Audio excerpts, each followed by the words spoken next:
Vampire एक ऐसा creature जिसे लोग कहानी, किस्सा और मिथ मानते हैं।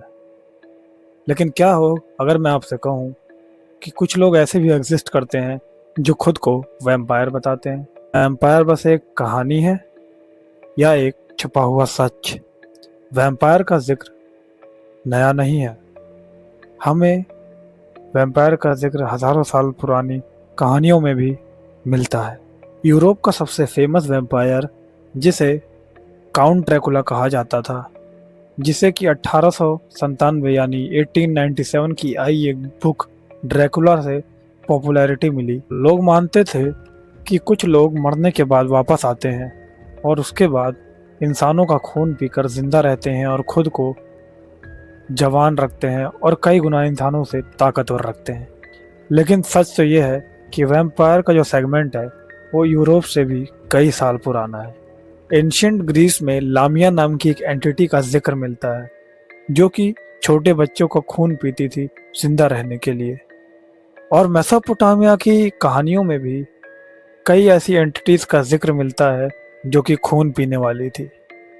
और जैसा कि आपको पता ही होगा, मेसोपोटामिया पाई गई सबसे पुरानी सभ्यताओं में से एक है। एम्पायर को लेकर सबसे कॉमन बिलीफ क्या है? उन्हें सुपर ह्यूमन स्ट्रेंथ मिलती है। वो आम इंसानों से कई गुना तेज और स्मार्ट और चालाक होते हैं। और सबसे डेंजरस बात, वो किसी भी इंसान को कंट्रोल कर सकते हैं। माना जाता है कि जब कोई ताकत आपको मिलती है तो उसके साथ ही साथ आपको उसकी एक कमज़ोरी भी मिलती है। और वैम्पायर्स की सबसे बड़ी जो कमज़ोरी है वो है सनलाइट, यानी कि धूप। धूप में निकलते ही वैम्पायर की बॉडी जलना शुरू हो जाती है।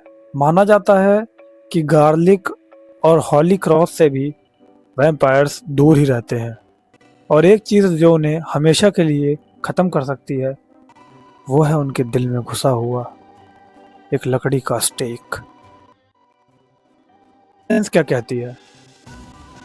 साइंस का कहना है कि वैम्पायर्स कुछ स्पेसिफिक डिजीज़ की वजह से बने, जैसे कि पॉर्फ्रिया, जिसमें इंसान सनलाइट को ज़्यादा देर तक टॉलरेट नहीं कर पाता या यूँ कहीं टॉलरेट ही नहीं कर पाता, और रेबीज, जिसमें कि इंसान एग्रेसिव हो जाता है और बाइट करने लगता है।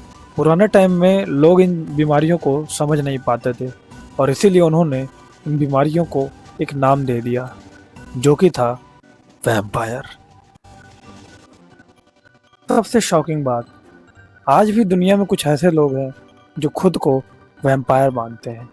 अगर एग्जाम्पल की बात करें तो जो सबसे पहला नाम मेरे दिमाग में आता है, और हो सकता है आपके दिमाग में भी आए अगर आप थोड़ी सी रिसर्च कर चुके हों इस बारे में तो, और वो नाम है फादर सेबेस्टियन, जो कि मॉडर्न वैम्पायर कम्युनिटी के एक नोन नेम है। कुछ लोग एक्चुअल में ब्लड ड्रिंक करते हैं, यानी कि ह्यूमन ब्लड ड्रिंक करते हैं, लेकिन साइंस के हिसाब से ये बस एक सुपर नेचुरल बिलीफ है और इससे ज़्यादा कुछ नहीं। ये बातें तो रही वैम्पायर के बारे में, लेकिन अब मैं तुम्हें एक ऐसी कहानी सुनाने वाला हूँ जो कि दिल्ली के एक पीजी में हुई। एक लड़का नीरज जो दिल्ली में पढ़ाई के लिए आया, उसने एक पीजी ज्वाइन किया। वैसे तो सब कुछ नॉर्मल था, लेकिन बस एक लड़की को छोड़कर जो नॉर्मल नहीं थी।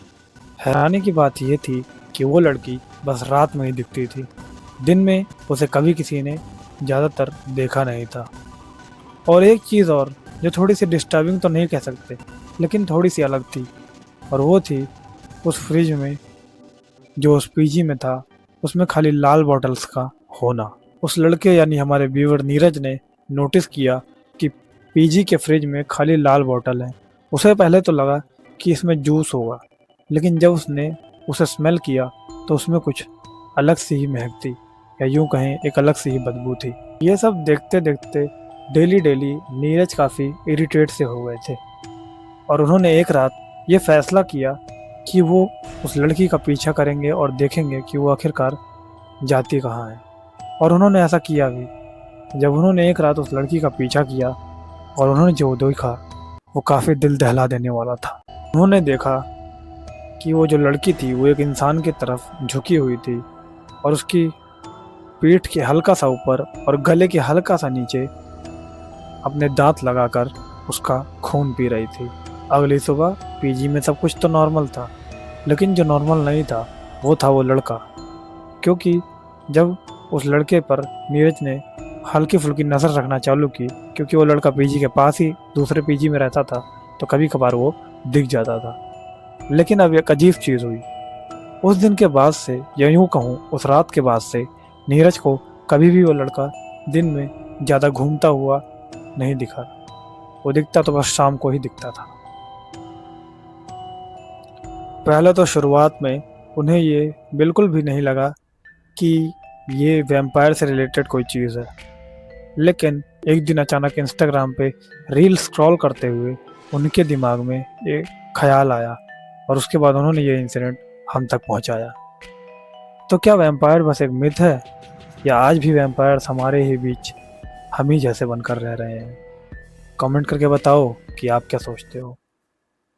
और ये था एक आज का छोटा सा इंसिडेंट और वैम्पायर के बारे में थोड़ी सी डिटेल जो आपको सुनाया मैंने, यानी अविनाश राय ने। तब तक के लिए मिलेंगे हम एक अगले इंसिडेंट में। मैं अविनाश राय लेता हूँ आपसे अलविदा। अगर आपके पास भी है ऐसा ही कोई इंसिडेंट तो आप हमें हमारे इस नंबर पर लिख कर भेज सकते हैं। और तब तक के लिए याद रहे, डरना मत।